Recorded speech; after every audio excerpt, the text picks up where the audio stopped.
जय माता दी भक्तों, आज का ये वीडियो आपके जीवन को बदल सकता है, इसलिए इसे बीच में छोड़ना भूलकर भी मत कीजिए, क्योंकि शारदीय नवरात्रि के 9 दिनों में की गई एक छोटी सी गलती आपके जीवन से सुख, शांति और धन को छीन सकती है और एक सही उपाय आपको माँ दुर्गा की अपार कृपा दिला सकता है। दोस्तों, 22 सितंबर से 1 अक्टूबर तक चलने वाली ये नवरात्रि कोई साधारण नवरात्रि नहीं है, बल्कि 219 साल बाद आया ऐसा दुर्लभ संयोग है जिसमें अमृत सिद्धि योग और सर्वार्थ सिद्धि योग एक साथ बन रहे हैं। तो अगर आप चाहते हैं कि देवी माँ की कृपा हमेशा आपके घर परिवार पर बनी रहे और दरिद्रता कभी ना आए, तो इस वीडियो को अंत तक जरूर देखिए, क्योंकि इसमें हम आपको बताएंगे वे 5 बड़ी गलतियां जिन्हें भूल कर भी नहीं करना चाहिए और 3 ऐसे रामबाण उपाय जो आपके जीवन को खुशियों से भर देंगे। दोस्तों, चाहे कुछ भी हो जाए, लेकिन 22 सितंबर से 1 अक्टूबर तक चलने वाले शारदीय नवरात्रि के इन 9 पावन दिनों में आपको ये 5 गलतियां भूल कर भी नहीं करनी चाहिए। अगर कोई व्यक्ति इन दिनों में अनजाने में भी ये काम करता है तो देवी माँ नाराज हो जाती हैं और उसका घर धन, सुख और शांति से खाली हो सकता है। अगर कोई इन दिनों में कोई गलती करता है तो देवी माँ उसे कभी माफ नहीं करती, बदले में वो एक भयंकर शाप देती हैं। जी हाँ भक्तों, इस वर्ष की शारदीय नवरात्रि विशेष रूप से महत्वपूर्ण है, क्योंकि ये दुर्लभ संयोग 219 वर्षों के बाद बन रहा है। इस वर्ष नवरात्रि के दिनों में अमृत सिद्धि योग और सर्वार्थ सिद्धि योग एक साथ बन रहे हैं, जो इसे और भी शुभ और शक्तिशाली बना रहे हैं। इसलिए जहां ये समय अत्यंत शुभ है, वहीं कुछ कामों को करना पूरी तरह वर्जित है। इसलिए आपको ये 5 काम भूल कर भी नहीं करने चाहिए। अब फैसला आपको करना है कि आप हमारी बताई बातों पर विश्वास करते हैं या नहीं। हमारा काम सिर्फ आपको सही जानकारी देना और चेतावनी देना है। अब इसे मानना या नजरअंदाज करना पूरी तरह आपके हाथ में है, लेकिन ये सच है कि अगर आप इसे मान लेंगे तो आपका जीवन सुख समृद्धि से भर जाएगा और आपके परिवार पर देवी माँ की कृपा सदैव बनी रहेगी। पूजनीय गुरुजी ने भी अपनी नव दुर्गा कथा में स्पष्ट रूप से बताया है कि शारदीय नवरात्रि के दिनों में स्त्री पुरुष दोनों को इन 5 कामों से बचना चाहिए। खासकर इस बार नवरात्रि को हल्के में ना लें, क्योंकि ये 219 साल बाद आया है और पूर्णिमा और सूर्य ग्रहण की समाप्ति के बाद शुरू हो रहा है। इस वजह से इसकी शक्ति और प्रभाव और भी बढ़ गया है। यदि कोई व्यक्ति इस दौरान भूल से भी ये गलती कर देता है तो देवी माँ उससे नाराज हो जाती हैं और ऐसा व्यक्ति जीवन भर कठिनाइयों और दुखों से घिरा रहता है। हमारे धार्मिक ग्रंथों में लिखा है कि शारदीय नवरात्रि के 9 दिन बहुत ही पवित्र और विशेष माने जाते हैं, क्योंकि इन दिनों में देवी माँ के 9 स्वरूपों की पूजा की जाती है। यदि कोई व्यक्ति इस दौरान ये 5 वर्जित कार्य करता है तो देवी माँ उससे प्रसन्न नहीं होती हैं और उसके जीवन से सुख, धन और समृद्धि छीन लेती हैं। ऐसे घरों में दरिद्रता और संकट का समय आता है। खासकर विवाहित महिलाओं को इस समय बहुत सावधान रहना चाहिए, क्योंकि अगर उनसे कोई भी चूक हुई तो उनके घर में भारी दरिद्रता प्रवेश कर सकती है। इस बार नवरात्रि को हल्के में ना लें, क्योंकि ये अवसर बहुत लंबे समय के बाद आया है। इसलिए अगर आप इस समय सही नियमों का पालन करें और सही उपाय करें तो आपके जीवन में धन और समृद्धि अवश्य आएगी। इस वीडियो में हम आपको ये भी बताएंगे कि अगर कोई ये 5 गलतियां करता है तो उसे 7 जन्मों तक दरिद्रता का सामना करना पड़ता है और उसे जीवन भर सुख नहीं मिलता। साथ ही हम आपको ये भी बताएंगे कि इस समय कौन से 3 काम करने चाहिए जिससे देवी माँ प्रसन्न होती हैं और आपके घर परिवार में खुशियां आती हैं। इसलिए भक्तों, इस वीडियो को अंत तक देखना आपके लिए बहुत फायदेमंद साबित होगा। कई लोग ऐसे भी होते हैं जो वीडियो को बीच में ही काट देते हैं, लेकिन ऐसे लोगों को कभी पूरी जानकारी नहीं मिलती, नहीं सफलता मिलती है। इसलिए इसे पूरा देखें, क्योंकि इसमें हम विस्तार से बताएंगे कि इन दिनों में कौन सी 5 गलतियां नहीं करनी चाहिए, कौन सा खाना खाना चाहिए और किन चीजों से बचना चाहिए ताकि घर में कोई दोष न रहे। इसके अलावा हम आपको 3 से 4 ऐसे रामबाण उपाय भी बताएंगे जिन्हें नवरात्रि के समय करने से आपके घर की दरिद्रता दूर होती है और घर परिवार में खुशियां आती हैं। साथ ही हम आपको ये भी बताएंगे कि इस नवरात्रि में कौन से 3 काम करने से देवी माँ बहुत नाराज हो सकती हैं। अगर आपने इस वीडियो को अंत तक ध्यान से देखा है तो आपको कोई और वीडियो देखने की जरूरत नहीं पड़ेगी। और हाँ दोस्तों, अगर आप चाहते हैं कि इस नवरात्रि पर देवी माँ की कृपा आप पर बनी रहे तो वीडियो को लाइक करें, चैनल को सब्सक्राइब करें और कमेंट बॉक्स में जय माता दी जरूर लिखें। दोस्तों, गुरुजी हमेशा समझाते हैं कि शारदीय नवरात्रि का समय देवी माँ को प्रसन्न करने का है। ये समय केवल पूजा, तप, साधना और भक्ति करने के लिए ही माना जाता है। लेकिन अगर इस पावन समय में कोई भी व्यक्ति 5 बड़ी गलतियां कर दे तो देवी माँ नाराज हो जाती हैं और परिवार से सुख, शांति और समृद्धि धीरे धीरे गायब हो जाती है। वास्तुशास्त्र और हमारे प्राचीन धार्मिक ग्रंथों में कुछ ऐसी चीजों के बारे में बताया गया है जिनकी सख्त मनाही की गई है, लेकिन ये ज्ञान बहुत कम लोगों तक पहुंच पाता है। हमारे हिंदू धर्म में शारदीय नवरात्रि के दिन देवी माँ को पूरी तरह समर्पित किया जाता है। इसीलिए हर घर में इन दिनों पूजा पाठ, तप, व्रत और भक्ति का विशेष महत्व होता है। यदि कोई व्यक्ति इस दौरान कोई पाप कर दे तो उसके जीवन में धन की हानि, दरिद्रता और देवी माँ का प्रकोप स्थायी रहता है। आज के समय में जब हर कोई पहले से ही समस्याओं और कठिनाइयों से घिरा हुआ है, ऐसे में यदि भगवान और देवी का आशीर्वाद भी छिन जाए तो जीवन और भी कठिन हो जाता है। अब दोस्तों, सबसे पहले ये जान लेते हैं कि इन पावन दिनों में हमें क्या करना चाहिए और किनसे परहेज करना चाहिए। हमारे धर्म ग्रंथों और पुराणों में साफ लिखा है कि सभी तिथियों में शारदीय नवरात्रि को सबसे उत्तम और पवित्र माना गया है। ये 9 दिन पूजा पाठ और साधना के लिए माने गए हैं। इस दौरान किया गया व्रत, तप, ध्यान और तपस्या कभी व्यर्थ नहीं जाती, बल्कि इसका पुण्य व्यक्ति को जीवन भर अच्छा फल देता है। इस पवित्र समय में कुछ ऐसी बातें बताई गई हैं जो पूरी तरह वर्जित हैं, और अगर कोई व्यक्ति इन्हें करता है तो उसे कई मुश्किलों का सामना करना पड़ सकता है। यहाँ तक कि माँ लक्ष्मी की कृपा भी उसे छिन जाती है। अब भक्तों, आइए पहली बड़ी गलती के बारे में जानते हैं। शास्त्रों में कहा गया है कि नवरात्रि स्वयं देवी माँ का समय है। यदि कोई व्यक्ति इस दौरान मांस खाता है या मदिरा पीता है तो वो व्यक्ति 7 जन्मों तक अपने वंश से वंचित रह सकता है और उसके जीवन में दुर्भाग्यपूर्ण घटनाएं घट सकती हैं। इसलिए नवरात्रि के दिनों में न केवल महिलाओं को बल्कि पुरुषों को भी तामसिक चीजों का सेवन नहीं करना चाहिए और न ही अपने परिवार के किसी सदस्य को करने देना चाहिए। इस दौरान केवल सात्विक भोजन ही करना चाहिए और सात्विक जीवन जीने का पूरा प्रयास करना चाहिए।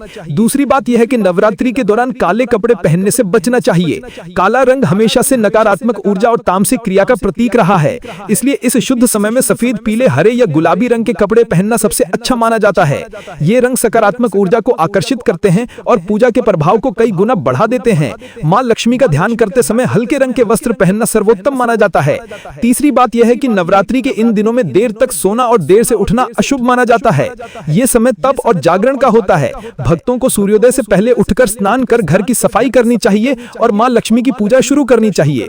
देर रात तक जागने से मन में आलस्य और भ्रम की स्थिति पैदा होती है, जिससे ध्यान और पूजा का प्रभाव कम हो जाता है। चौथी गलती यह है कि इस दौरान बाल और नाखून काटने से बचना चाहिए। नवरात्रि का समय पवित्रता और तपस्या का होता है। इस दौरान शरीर के किसी भी अंग को काटने से बचना चाहिए और पूरी श्रद्धा से मां लक्ष्मी की पूजा करनी चाहिए। पांचवी बात यह है कि नवरात्रि के दौरान दान करना शुभ माना जाता है, लेकिन इस समय कुछ चीजों का दान करना सख्त मना है।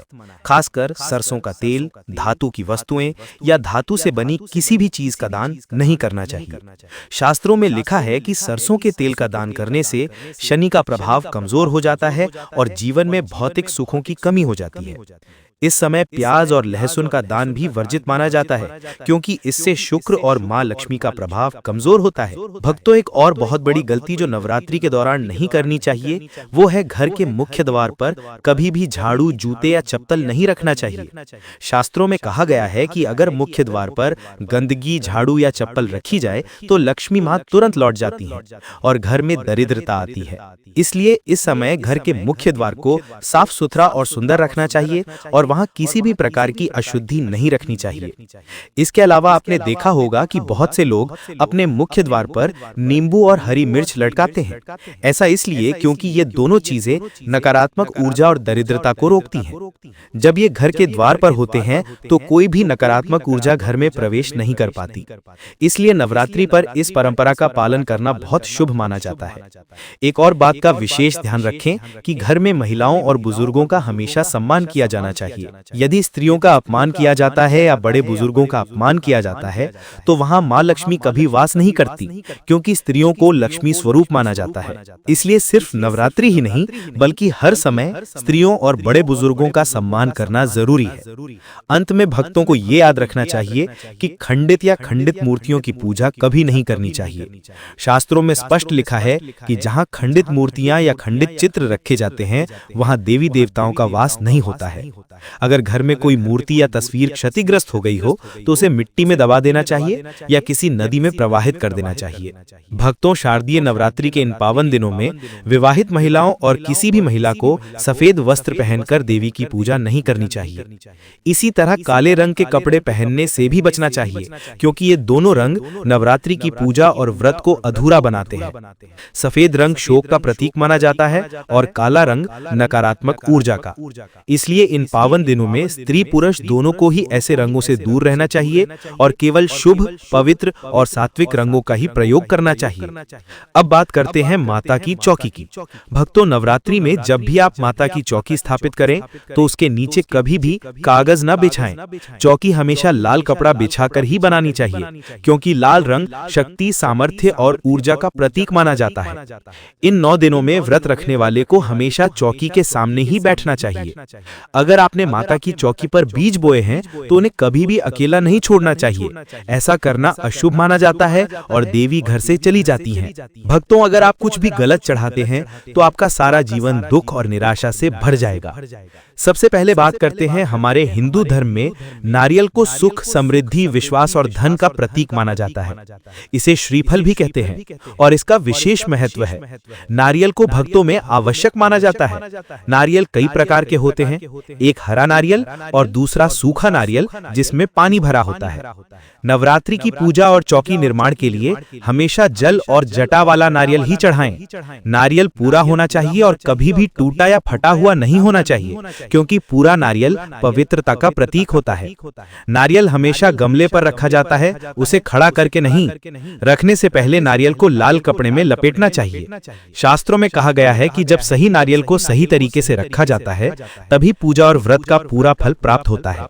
याद रखें, महिलाएं दुर्गा माता को नारियल चढ़ा सकती हैं, लेकिन भूल कर भी उनके सामने नारियल नहीं फोड़ना चाहिए। ऐसा इसलिए क्योंकि नारियल को बीज माना जाता है और महिलाएं स्वयं जीवनदायिनी बीज हैं, इसलिए केवल पुरुषों को ही करना चाहिए। अब बात करते हैं लौंग की। हम सभी जानते हैं कि दुर्गा माता की पूजा में लौंग का इस्तेमाल होता है, लेकिन कई लोग सिर्फ लौंग ही चढ़ाते हैं। शास्त्रों में लिखा है कि लौंग के साथ इलायची भी अर्पित करनी चाहिए और इसके साथ घी अर्पित करने से माता बहुत प्रसन्न होती हैं। फिर तुलसी का पत्ता आता है। भक्तों को दुर्गा माता को तुलसी का पत्ता नहीं चढ़ाना चाहिए। तुलसी भगवान विष्णु को प्रिय है, लेकिन देवी दुर्गा को नहीं। इसी तरह देवी माँ को लौंग नहीं चढ़ानी चाहिए, क्योंकि लौंग भगवान गणेश को चढ़ाई जाती है। इस समय दुर्गा माता को केवल लाल फूल ही चढ़ाने चाहिए, क्योंकि लाल फूल उन्हें बहुत प्रिय हैं। इन दिनों में सफेद फूल चढ़ाना अशुभ माना जाता है। भक्तों, अब हम आपको कुछ उपाय बताते हैं जिन्हें अगर आप शारदीय नवरात्रि के दौरान करते हैं तो ये आपके जीवन में अद्भुत बदलाव ला सकते हैं। इस वर्ष 2025 में नवरात्रि का महत्व और भी बढ़ गया है।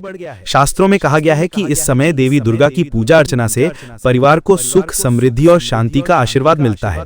छोटे छोटे उपाय जीवन में बड़े बदलाव ला सकते हैं। अब हम आपको एक ऐसा खास उपाय बताते हैं जो आपके जीवन में धन की वर्षा कर सकता है। ये उपाय एक खास पौधे की जड़ से जुड़ा है। शास्त्रों में इस जड़ को धन को आकर्षित करने वाला बताया गया है। इसे घर में रखना बहुत शुभ माना जाता है और इसे धारण करने के कुछ ही दिनों के बाद परिवार में सकारात्मक ऊर्जा और खुशियां आने लगती हैं। धीरे धीरे आर्थिक स्थिति भी मजबूत होने लगती है। महाकुंभ में आए ऋषियों ने इस पौधे की जड़ के महत्व के बारे में विस्तार से बताया है। कहते हैं कि यह कोई साधारण जड़ नहीं, बल्कि एक दिव्य जड़ है जिसमें ब्रह्मा, विष्णु और महेश तीनों देव माने जाते हैं। इसमें असीम ऊर्जा समाहित है और यह पूरे ब्रह्मांड की शक्तियों को अपने भीतर समेटे हुए है। अगर आप इस नवरात्रि इस जड़ को अपने घर लाते हैं तो यह आपके जीवन में खुशियां ला सकती है। बस भक्तों, इस नवरात्रि आपको बस ये काम करना है, फिर देवी दुर्गा की कृपा पर बरसती रहेगी। इसके बाद आपको धनवान और समृद्ध बनने से कोई नहीं रोक पाएगा। आगे हम आपको बताएंगे कि इस पौधे की जड़ कैसे लें और यह कौन सा पौधा है, लेकिन उससे पहले मेरी आपसे एक छोटी सी विनती है कि इस वीडियो को बनाने और ऋषियों से जानकारी प्राप्त करने के लिए हमारी पूरी टीम साथ आई है। तो कृपया इस वीडियो को लाइक करें और कमेंट में जय माता दी लिखकर देवी माँ का आशीर्वाद प्राप्त करें। भक्तों, यह पौधा इतना विशिष्ट और अद्भुत है कि हमारे प्राचीन शास्त्रों में इसके गुणों और महत्व का विस्तार से वर्णन किया गया है। पुराने जमाने में लोग इस पौधे की शक्ति और प्रभाव को भली भांति जानते थे। जैसे ही उन्हें यह पौधा मिलता, वे इसे बड़े आदर से ग्रहण करते और फिर शास्त्रों के अनुसार इसका प्रयोग करते। धार्मिक मान्यता है कि यदि कोई व्यक्ति शारदीय नवरात्रि के पावन अवसर पर इस पौधे की जड़ ग्रहण करता है तो यह पौधा उसके पूर्वजों का आशीर्वाद लेकर आता है और उसे स्वर्ग का स्थान प्रदान करता है। उसके जीवन में सुख, धन और शांति बनी रहे। अब दोस्तों, आप में से कई लोग इस पौधे को अपामार्ग या चिरचिरा के नाम से भी जानते होंगे। यह पौधा अपने आप में बहुत प्रभावशाली माना जाता है और धन प्राप्ति के लिए इसका महत्व और भी बढ़ जाता है। इस पौधे के तने, पत्तियों, फलों और जड़ों में स्वयं ब्रह्मा, विष्णु और महेश तीनों देवताओं का वास बताया गया है। अगर कोई व्यक्ति इसका प्रयोग शुद्ध रूप से और सही तरीके से करता है तो निश्चित रूप से उस पर मां दुर्गा की विशेष कृपा होती है।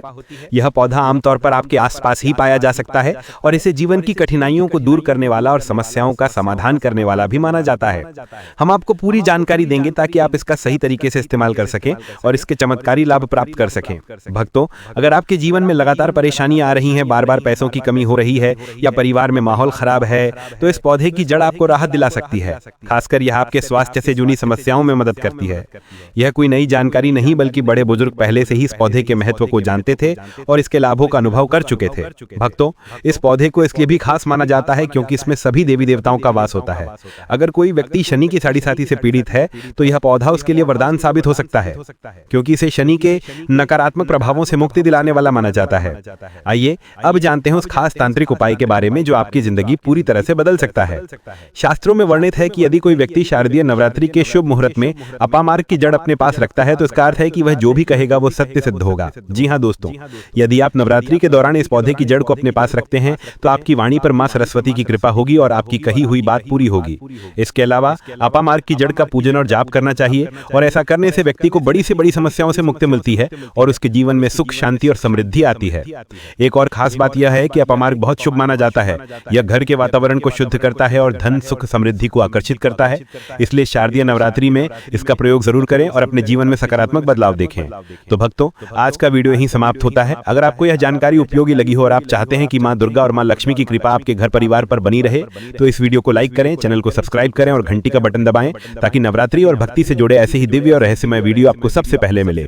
और हाँ, कमेंट बॉक्स में पूरी श्रद्धा से जय माता दी जरूर लिखें ताकि मां का आशीर्वाद आप पर सदैव बना रहे।